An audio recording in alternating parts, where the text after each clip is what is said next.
So yun guys, so magandang buhay po Pilipinas, magandang buhay po Luzon, Visayas, Mindanao at sa buong mundo mga ka-showing. Sana'y nasa mabuti po kayong kalagayan ngayon mga ka-showing. So for today's video mga ka-showing ay magpapaliwanag po tayo tungkol po sa mga komento ng iba na pang sarili ko lang daw ang iniisip ko tungkol po sa fixed term seating na yan mga ka-showing. So bago po tayo kwentuhan, bago po tayo pag-usapan yung tungkol po doon, ay don't forget to like, share, and comment down below mga ka-showing upang makita po natin ang inyong mga komento tungkol po dito sa ating pag-usapan po ngayon. And don't forget to subscribe mga ka-showing. So yun na nga mga ka-showing, hindi lang naman pang sarili ko ang iniisip ko mga ka-showing.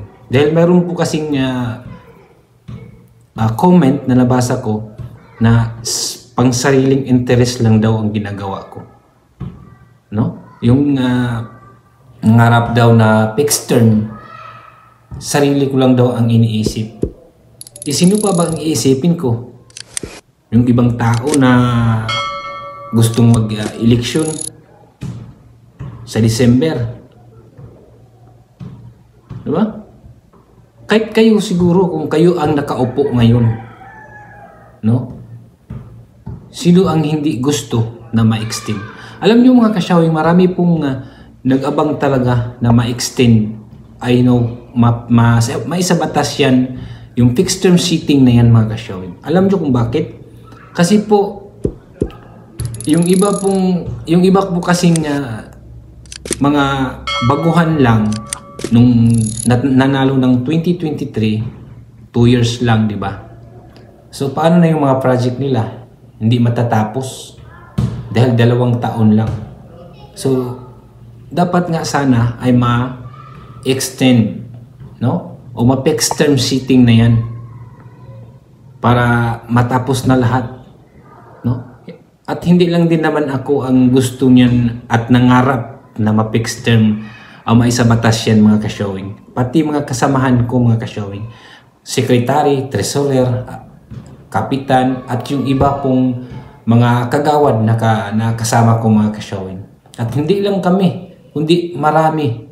Halos buong barangay po sa aming syudad mga ka-showing. Nangarap din talagang maisabatas yung fixed term seating na yan mga ka-showing. Diba?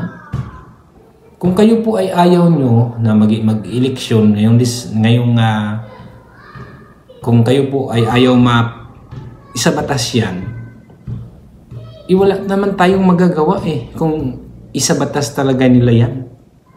Alangan puntahan natin yung mga congressman, senador para pigilan. Diba? Hindi natin mapipigilan yan kung yun ang gusto nila. Kahit si Atty. Makalintal, kung tutol siya dyan sa fixed term seating na yan, ay hindi po yan makakapigil. Hindi po yan makakapigil kung maisabatas yan.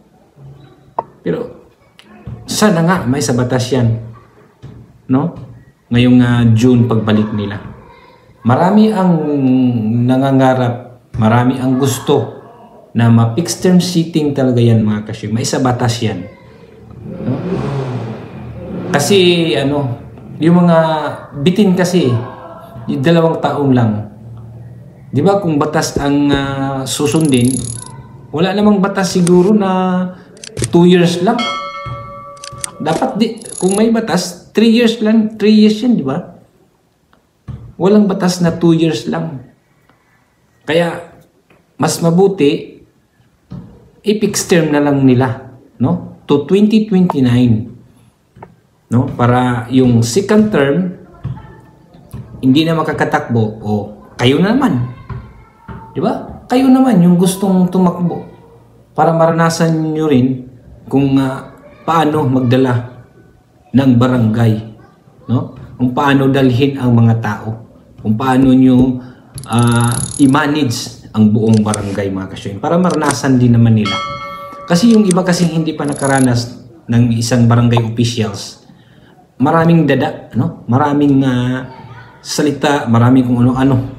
Kasi hindi nila alam kasi. Pero kung mararanasan nila, ano, na bilang isang barangay officials, no, baka sabihin nilang, ay, ganito pala. Ayaw ko nang tumakbo. Sa susunod, ayaw ko na. Di ba? Hindi, basta-basta, pag barangay officials ka mga ka-showing, alam nyo naman, di ba, dahil barangay officials din karamihan dito sa aking subscribers, no? Sa aking mga manonood dyan. Di ba? Hindi basta-basta po ang pamamalakad ng barangay mga ka-showing. Sa inyo, atin po lahat, no? Sa atin po lahat. Kaya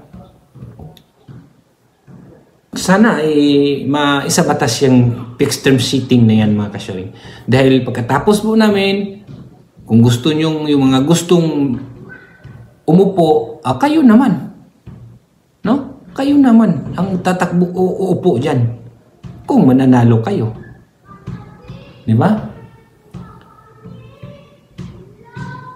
Kasi nakita ko lahat sa comment ko mga ka-showing, halos marami ang gusto na isabatas yung fixed term seating na yan. No? Marami. Kaya nga sabi ko nga, kung gusto nyo na tumakbo, kung may eleksyon man sa December o wala man, mag-ano na kayo. No? Kumbaga, magtanim na kayo para pagdating ng eleksyon, mananalo kayo. Wala namang magagawa tayo kung maisabatas yan. Kahit si Atty. Makalintal, walang magagawa kung maisabatas yan ng Congress at Senate. Diba? Kaya,